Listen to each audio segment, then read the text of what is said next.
the members of parliament, the parents of this great school, the principal, the chairman, and all protocols observed. Good afternoon. Good afternoon once again. Your Excellency, I want to confess that indeed I have an history with this school. Sometimes I also forget and I think as if I'm one of them, because way back in the 1970s, the school of my choice, the school that I wanted to come to was Alliance Boys. But unfortunately, I was not able to make it. My elder brother, who I was the immediate follower, was in this great school, and courtesy of him and the courtesy of Alliance Boys, I was a distant runner, running by correspondence.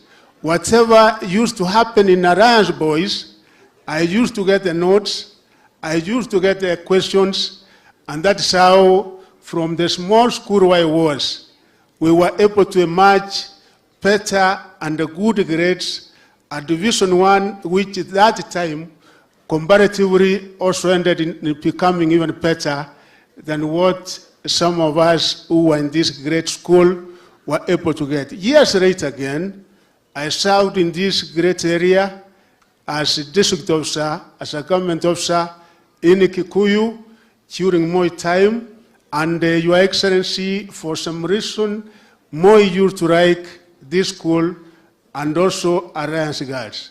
When he was building a school near here, known as Moi Kamangu, of which I was the clerk of works, each and every time he used to come to Alliance Boys and Alliance Girls, and you can see what he did, the administration block plus the modern classrooms in Port here and Alliance Girls. Again, finally, I ended in getting people in the house who remind me each and every time that, Daddy, you know, we went to their alliance. My two boys were here, and my last one was also in the other school. Even when I was serving here, my wife was also a teacher in Alliance Girls. So I have that history with this great school. And Your Excellency, one thing that I want to confirm is that indeed this is our topmost school in this country. It is not only the beacon of knowledge and character development, but it is the symbol of holistic, excellent performance in academic and also in extracurricular activities. It is one such school that has produced top men in this country, top leaders, and as someone said, indeed, here you go to each and every sector of the economy of this country. Your Excellency, may it be in the executive, may it be in National Assembly, may it be in the Senate, may it be the governors, may it be anywhere, the top innovators, the people who are at top in the social change are mostly from Alliance Boys and also from across the Alliance Girls. Keep it up, Alliance Boys, and indeed when you come here, we don't expect anything less than you making it to university. Last year, KCSE 2022, we had 98% because, Your Excellency, as we said, there is the software part where we have done very, very well over the years, making sure that almost 100% transition to our universities. Last year, we had only 2% who were not able to make it to university. I have the confidence and the faith that this particular year, 2023, Your Excellency, we should be able to have 100% making it to our university. Your Excellency, I also want to thank the school community, the clergy who are here, the board of management, for indeed making it possible for us to have a very key project that will mark this particular celebration of 100 years coming up with the chapel. Why the chapel? Because even in the word of the Lord, it says the beginning of the fear of the Lord is the beginning of wisdom and knowledge. There is nothing else, nothing as important as that, and of course, it will be able to inculcate the necessary values of Christianity in our youth, in our young people, and in the process, Your Excellency, we hope that we will be able to produce people from here who will be able to serve the country in the very near future. Finally, Your Excellency, I want in a very special way for Kenyans to know, particularly those who are here, that you and His Excellency, the President of the Republic of Kenya, the RUTO Gachagua administration, has given priority to matters education. Your Excellency, you have demonstrated this, you have clearly shown this out of the allocation that you were able to give this particular financial year, because we have 630 billion, an amount that has never been given before in this country ever since the time we achieved our independence. We now have 29.7% of the total allocation in the budget, and you can see the kind of demonstration, the kind of person that the RUTO Gachagua administration have in matters of education, because they know it is only through education that we will be able to sharpen the necessary skills, required skills and the competencies required in order for us to undertake our national development in this country. I want to assure you, Your Excellency, that the reforms, educational reforms, particularly the rollout in the CPC, is following a systematic path, and we are on course, and we have introduced something that is responsive to what we have globally, that our young people will be able to compete effectively with those from other countries. And in 2 years, Your Excellency, the first cohort of CPC will be here in Form 1 the year 2026, and I'm sure that the school is adequately preparing for the 3 pathways that we will have when we come to 2026. That is STEM, humanities, social sciences, sports, and also performing arts. So we thank you and undertake as a ministry that indeed we will be able to utilize the funds given in a prudent manner for the benefit of these young people and the Kenyans as a whole. With those remarks, Your Excellency, my PS, Dr. Perio Kipusang, please stand and wave. Perio is the Principal Secretary, PERSIC. We have 3 directorates, and each and every one of them, through the guidance of the RUTO Gachagua administration, there is a lot going on in Tibet, and you also know the kind of reforms, particularly on funding that we have done in universities, including the National Open University that Your Excellency, through your initiative, we are rolling out. His Excellency the President will be launching on the 2nd, that is on Wednesday, so that we can be able to make higher education accessible to all Kenyans. We also have the directors of education here. Director of secondary, Dr. Kibet is here. We have the regional director, the county directors, and other senior officials of the ministry are here. Before I invite you, Your Excellency, allow me to recognize and acknowledge the presence of my brother and my colleague in cabinet, the CS Transport, Mheshimiwa Kibuchumba. Please come. This man here, Your Excellency, we have a lot of asks, and I'm sure with this concurrence, there's something you can do for the benefit of this school. Karibu. Thank you very much. Thank you. Your Excellency, the Deputy President, Pastor Dorcas, Your Excellency, Pastor Dorcas, our leaders who are present, the Alliance High School Fraternity. The last time I was here, for the first time, Your Excellency, I came to a school that does orientation for parents. I thought orientation is only for students, but you also do it for parents. So the last time I was told, you don't need to say the Alliance High School. Just say the school, and that is all. The clergy, led by my bishop, are here, and the representative of the 4 Alliance churches. Good afternoon, everybody. Good afternoon again. Your Excellency, I'm really privileged to be here. That I had a chance to visit this very important school today for such a very important exercise, which is laying a foundation for an infrastructure that will be signature for the institution for another 100, 200 years.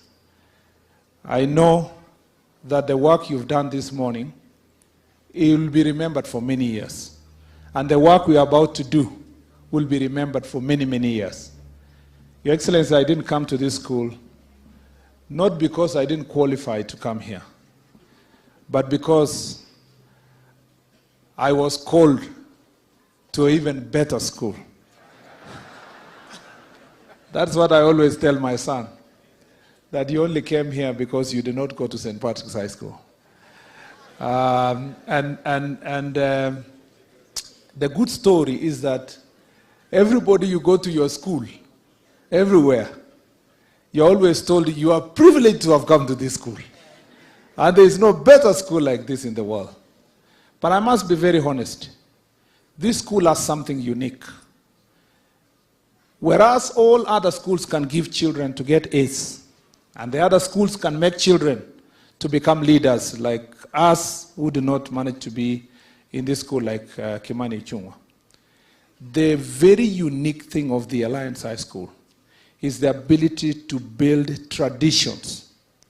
You see, this is what is lacking in this country. Lack of an identity of institutions. Lack of values that are ingrained in people. The Alliance High School prides itself of having this unique, because I was in class in the University of Nairobi with many of my friends, and I suspect some of them are here, who were my classmates. But you would recognize the uniqueness of the confidence built on the students by virtue of coming to this school. And the leadership qualities ingrained in them, whether they served as in class or served elsewhere, you are just a leader when you leave this gate. And so if there are things that other schools can learn from this school, is the leadership, is the values. Everybody can get knowledge elsewhere. Everybody can get certificate elsewhere.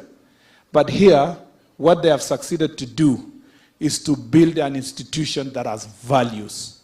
And if we want to succeed as a country, we must establish an institution that has values. Number 2, Your Excellency,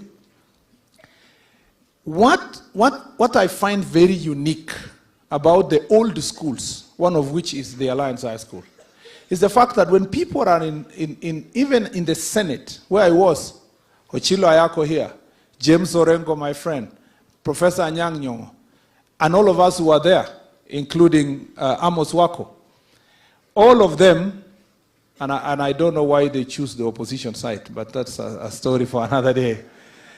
But all of them always found their high school as a point of reference.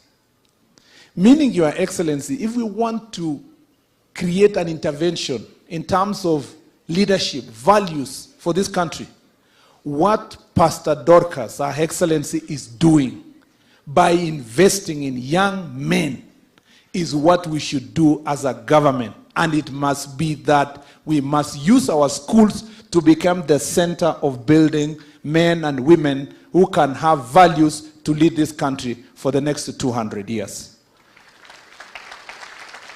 We are spending a lot of time, Your Excellency, talking to people who are throwing stones in the streets. Their time is so short. The people we should speak to are these young people. Because when we invest in them, we are able to salvage our country. And Nelson Mandela said something very unique, very profound, that no one is born to hate. No one is born to hate another person because of race, because of tribe, because of region, because of all that. all these things can be learned. And because you can learn to hate, we can as well teach people to love. And I think if we must build a country, a society that doesn't have tribalism, that has national unity, that people will contribute, whether they are in this party or the other party, these are the people we need to invest in. And I want to thank you for coming here, for the things that have been requested here. I know everybody here has been trying to have his connection to Alliance. Your Excellency, maybe the only thing I can say is that, Your Excellency, in my other career as a university lecturer, Achilo Ayako was my student, Your Excellency. Yeah, he was my student of international trade. And one of the most unique things is actually, when you go to school later to do your postgraduate degree, most people don't have the sharpness of mind that is expected. But he was my best student in his class, because he did not come to this school by accident. So I have something I can say. I taught those who went to Alliance. You know? So I am happy to be here. The last thing I want to say is that a lot of requests have been made. Your Excellency, if you give me directions, we can do something about the roads within the school. Already the management, the principal here had shared with me about the roads internally, and also about the wall. It costs a bit more of a reasonable amount of money to do the wall. You will find in your own way, Your Excellency, of putting us together, my ministry and other institutions of government.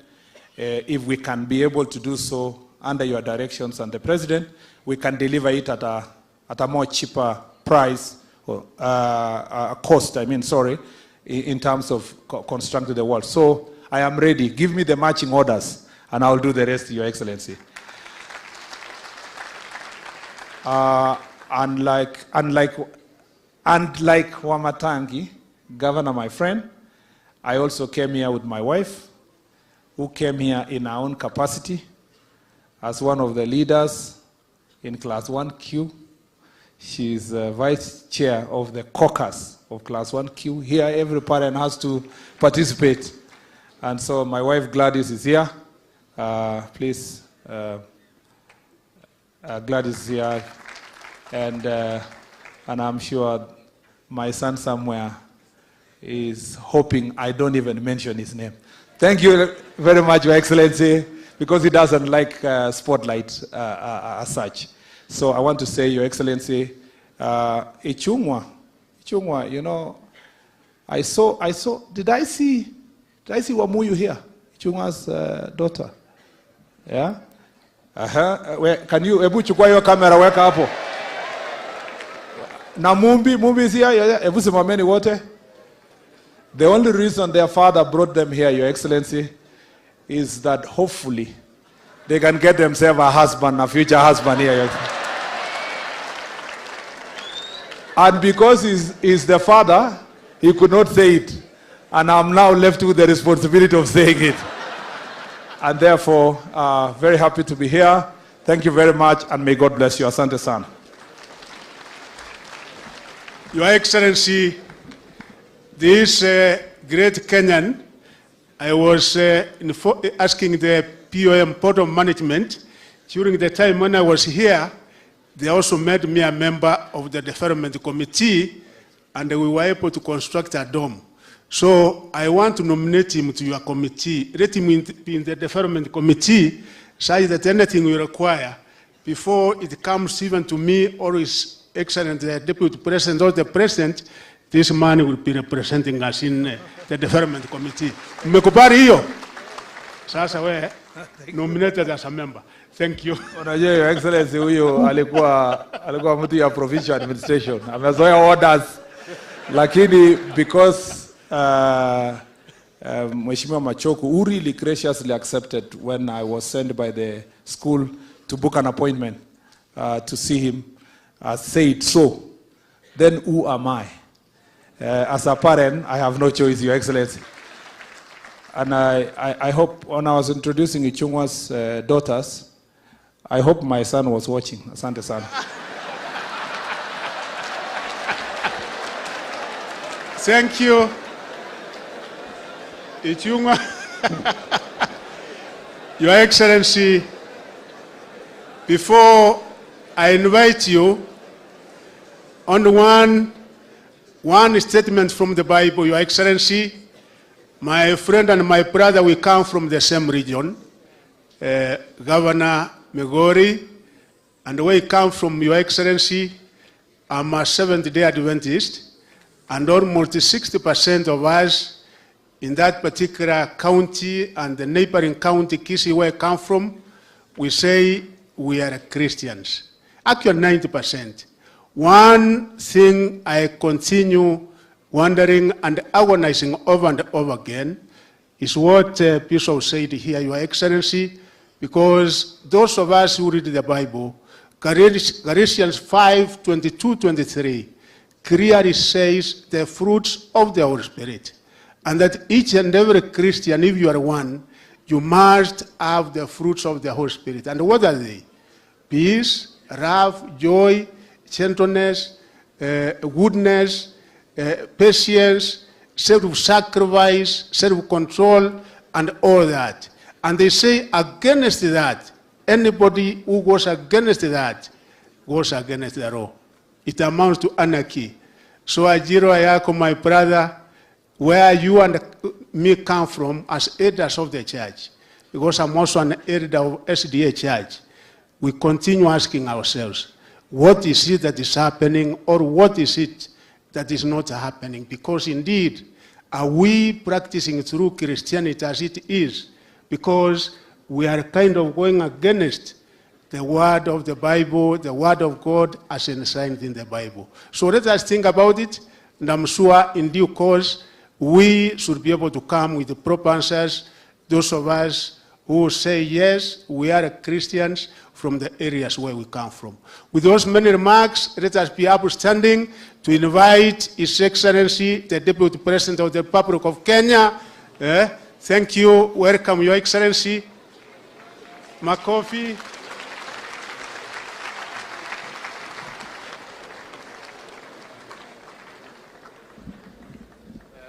Thank you very much. Please be seated.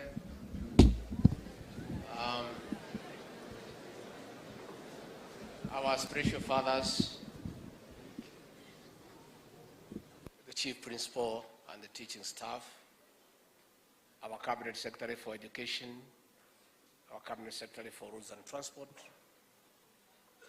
the governor of Kiambu, the governor of Migori, our leader of majority in the National Assembly, the Honorable Kimani Ichung'wah, and the member of parliament for this area, the fraternity of the Alliance, good afternoon. God is good, and all the time. Nisalimieni kwa hewa. Bwana Yesu asifiwe. Bwana Yesu asifiwe tena.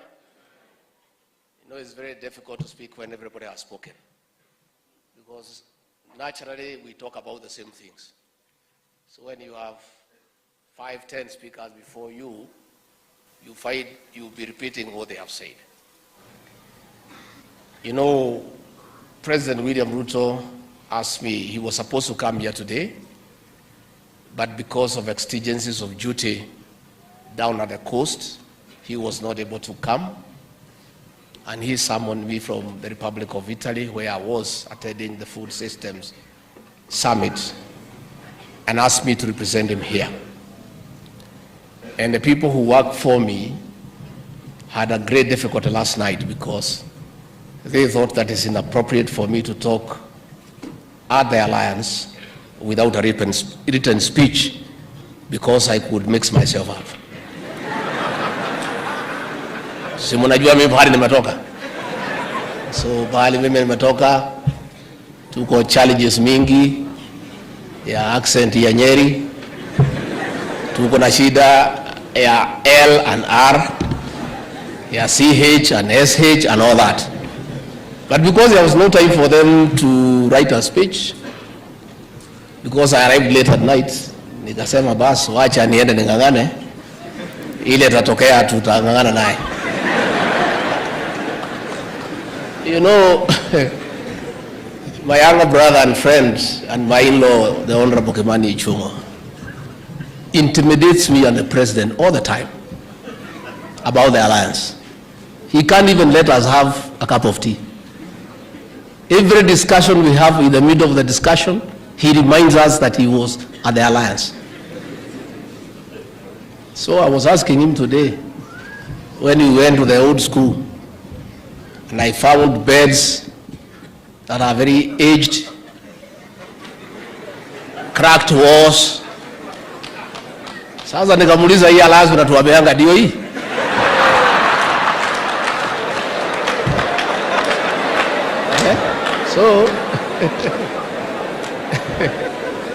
So I have come here and I'm not intimidated because my brother Kimani wants to intimidate me. But we are also grateful to this institution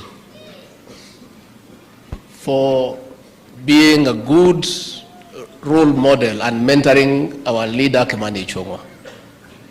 The President and I are very proud of Kimani Ichung'wah. He is a polished debater in the National Assembly. And he pushes government agenda with passion and commitment.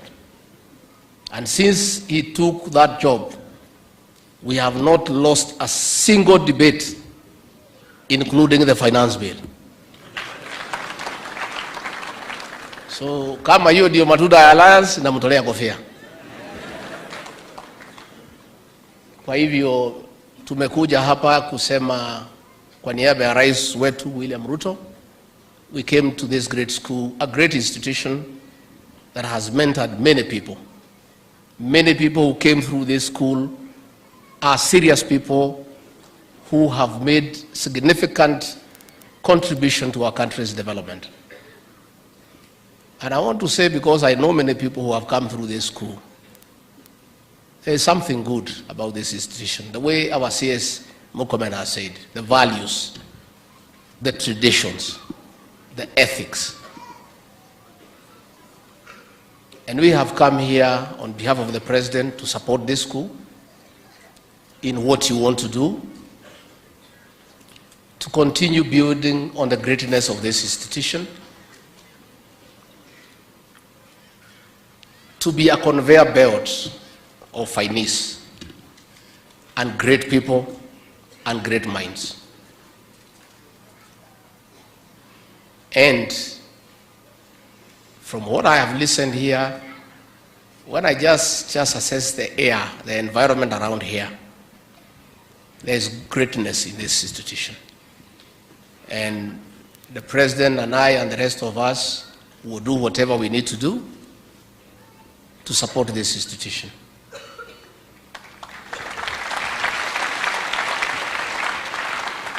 But I did tell the Honorable Kimani Ichung'wah, hata kama shule yangu haijulikane sana, hata mimi si mchache. Najua it may be the alliance, but they are also the conquerors of this alliance. Yeah. Mimi mtu tu ya kawaida tu. Niliingia hii alliance Girls hii. Nikakuta mtoto ya mwenyewe nikachanganya yeye nikamweka box, sasa ni bibi yangu. Sasa niko mbele siko mbele. As we speak, your principal Wanachomba was my schoolmate in Kianyaga High School. So if Chomba went to school with me and he is the one running this school well, there is something about where I went to school.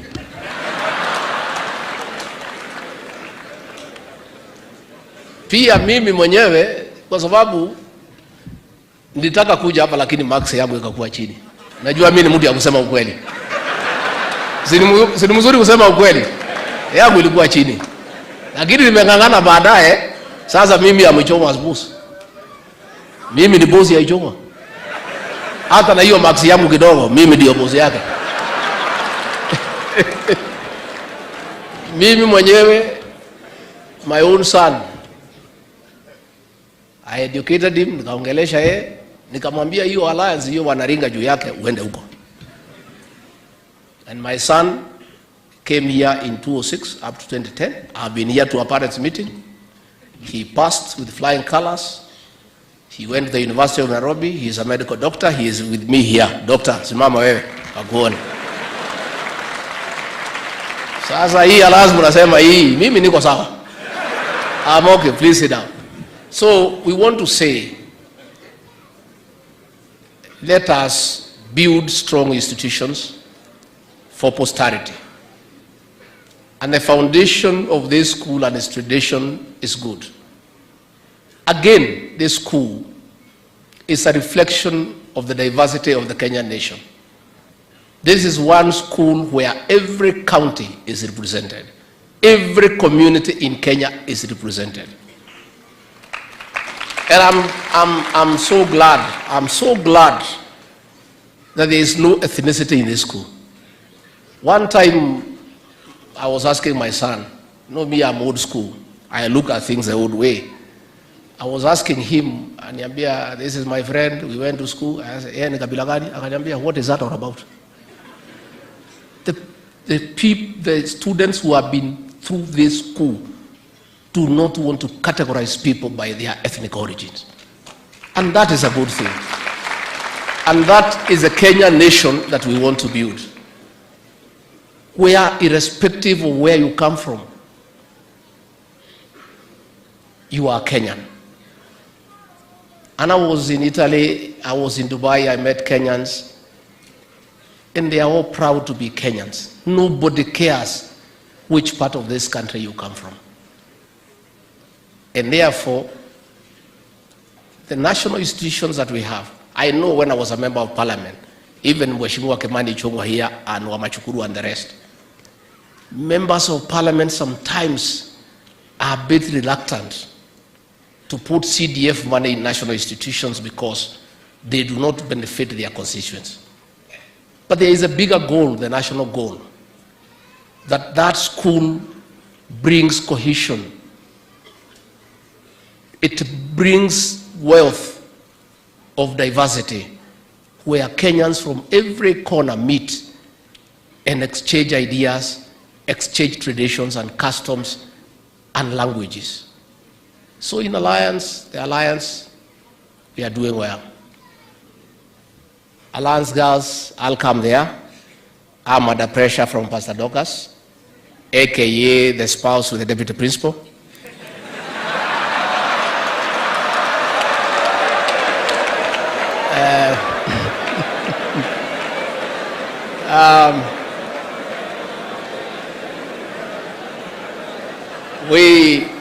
She came there and found that you have a very beautiful chapel, but there are no chairs.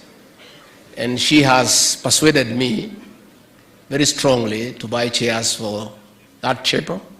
And I have said, fine, but we have to have a certain arrangement with her. You know, where I come from, dowry payment is a continuous process. You pay throughout until the end of your life. So the chairs I'll buy, Pastor, I'll have to call the elder so that we put it as part of the dowry I'm supposed to pay you, so that iende ikipungua, si ndio? So we'll come to Alliance Girls. We'll have some support for you, and I'll come. And your principal is a friend of mine. She was the principal of Tumutumu Girls when I was a member of parliament for Madeira. A very fine principal, and I'm sure she will do what she needs to do in that school. So nitakuja kuleta viti na tunaleta usaidizi. You have asked many things, and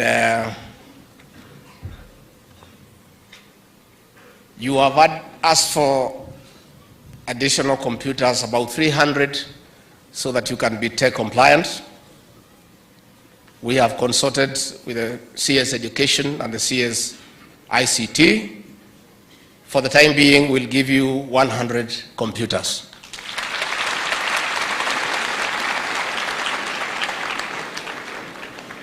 You have asked for a dining hall. You have asked for extra classrooms. and houses for teachers. We have agreed with P.S. Hinga, who is an old boy of this school, that he'll provide quite a substantial amount of money to do the dining.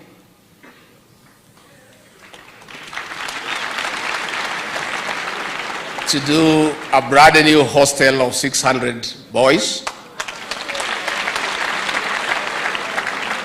And a teacher's block to allow the teachers to live with the compound to see how you are going. To the tune of 300 million Kenya shillings.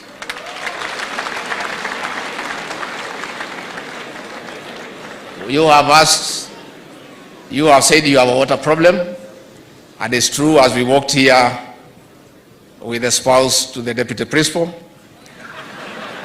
we were discussing about the dryness of the compound. And it's true, it is obvious. You didn't even have to say that there's a water problem. And we have agreed with the PS, Engineer Rono, that we will do for you in the next 1 month a borehole driven by solar to bring down the cost of electricity.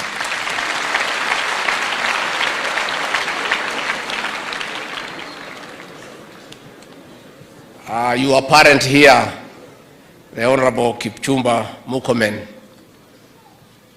the lecturer to Governor Ayako,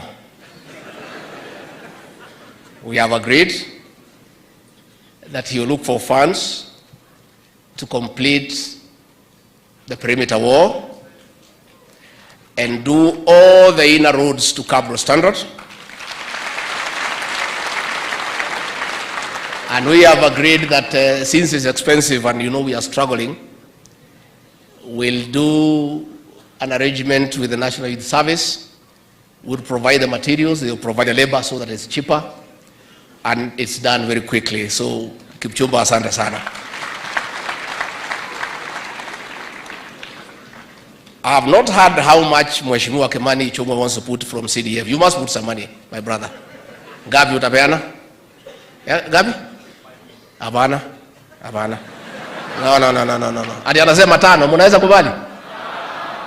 Ongeza. How much? Okay.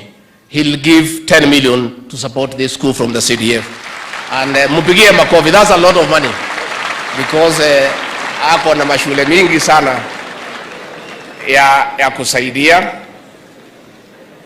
Pia President William Ruto, my boss, and the President of Kenya has directed the Minister of Education to give 50 million shillings to this school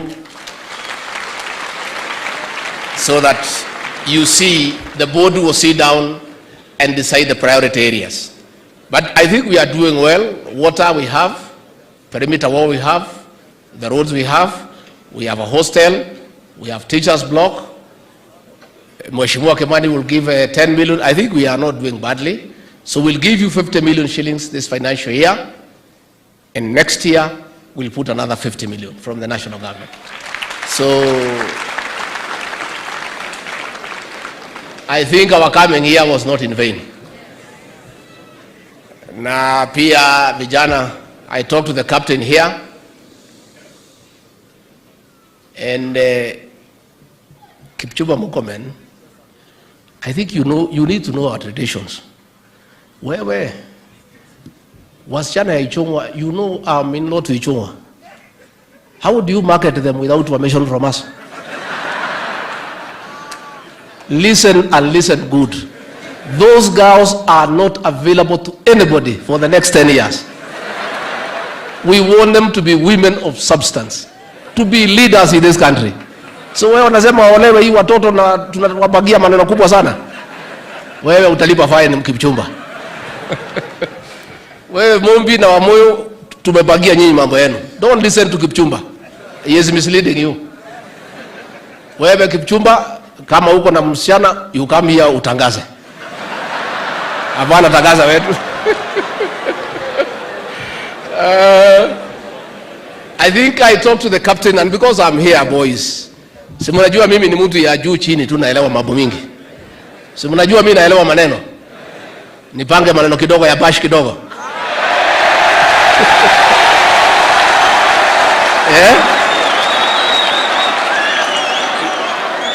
Nipange maneno.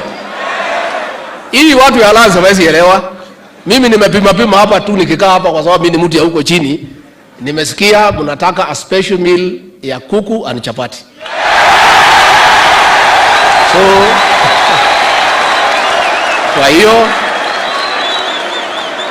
kwa hiyo nitawacha 500,000 shillings kwa hiyo maneno ya chapati na kuku na maneno mengine. So ndio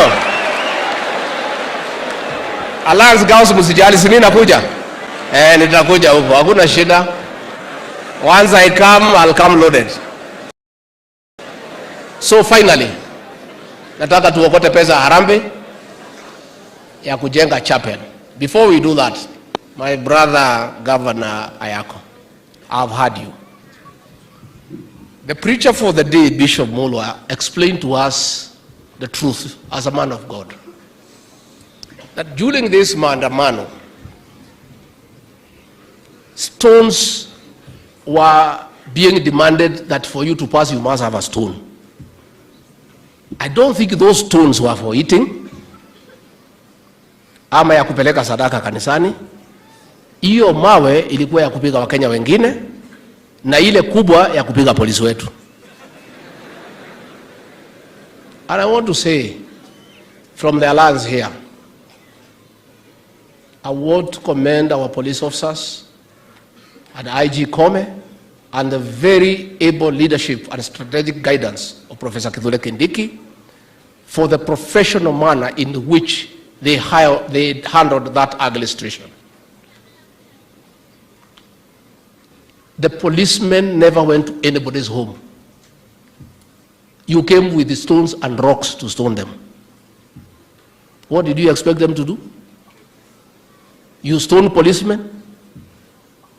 There is a saying, Kikwetu, I don't know whether it is here in the Alliance, usitupe mawe ya polisi. So you know it. Utatupa mawe wapi? Police. And I want to ask our leaders to know that these policemen are also human beings and they are Kenyans.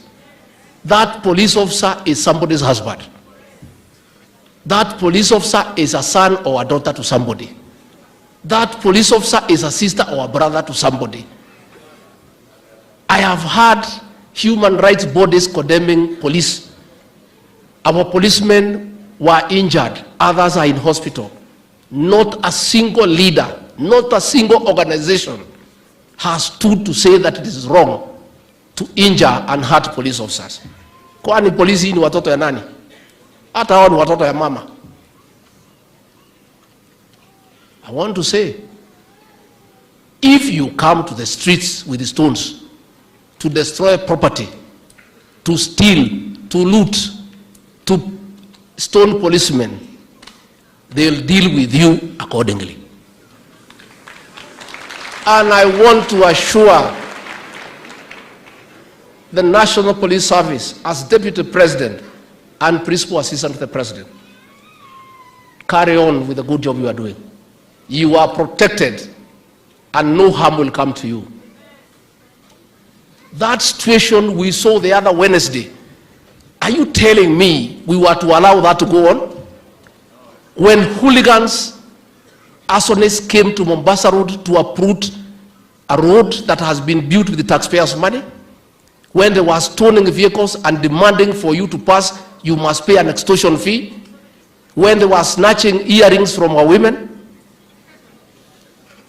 and you are telling us the police should have stayed at the police station and allow that mayhem and chaos to continue? Not in this country. This is a country of the rule of law. And it's only when the police, under the guidance of Professor Kindiki, made a decision to deal firmly and decisively with that chaos, these demonstrations came to a stop. Those policemen have gone nowhere. They are in the police station waiting. If you don't invite them, they will remain in the police lines. If you invite them to the streets, they will come. That's what they are paid to do. My brother, I'm sorry about that little discomfort that your guards were taken away. Do I take this opportunity to explain to you why? It's important that I do so that you understand. That chaos and mayhem that was in Nairobi that Wednesday for 5 hours, almost burning the country and bringing the country to a standstill. Then they announced that we'll have 3 days of that madness. We had to get prepared. We needed each and every police officer available for that work, because the ones we had were not sufficient. And the very logical decision by Kindiki and IG Kome, first get those ones guarding those who are doing the demonstrations to come and protect the people of Kenya. Where did you want us to get other policemen from? We had to get them from somewhere. And you start with those who are guarding the people who are arranging the demonstration. That is what we did. And we have had, you are going to have talks, well and good. But since I have not seen a commitment that you denounce violence and give Kenyans undertaking that you not go back to the streets, those policemen will stay on standby for now. If in the next 2-3 months you are of good behavior, there is no demonstration, there is no chaos, we shall return the men to you to guard you. Lakini saa hii haiwezekani, kwa sababu tunaweza warudisha warudi kwa hiyo maneno, si ndio? That is the truth. And I want to say, the security of this country is not negotiable. It is not negotiable. President William Ruto and I took the Bible in Kasarani before God and men, and so to protect the Constitution, to protect life and property. We welcome talks. We welcome non-violent ways of resolving conflicts. That we do. But we are on standby. Once beaten, twice. We are on standby. If the talks, Mheshimiwa Kimani, muendelee, musikizane, muendelee, polisi warudi kwa kazi yao. If there is change of heart, sisi tuko tayari. But I want to say today, on behalf of President William Ruto, never again in this country shall we allow people to kill others and to destroy people's property. It will not happen, because it is wrong and it is not right.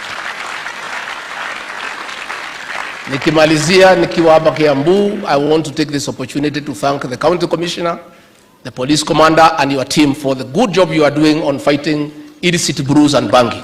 Pongezi. We are almost 70% successful because we want to protect these young people. These are the young people we are protecting. When these young boys and these girls leave school, we don't want them to come and fight drugs and illicit alcohol in the shops. So we are not even just dealing with the ones who are having it. We are protecting the future generation. Please sit down, Commissioner, and carry on a good job done. Sasa situchukue pesa kama iko. Na wale waliongea sana watoe pesa vile waliongea.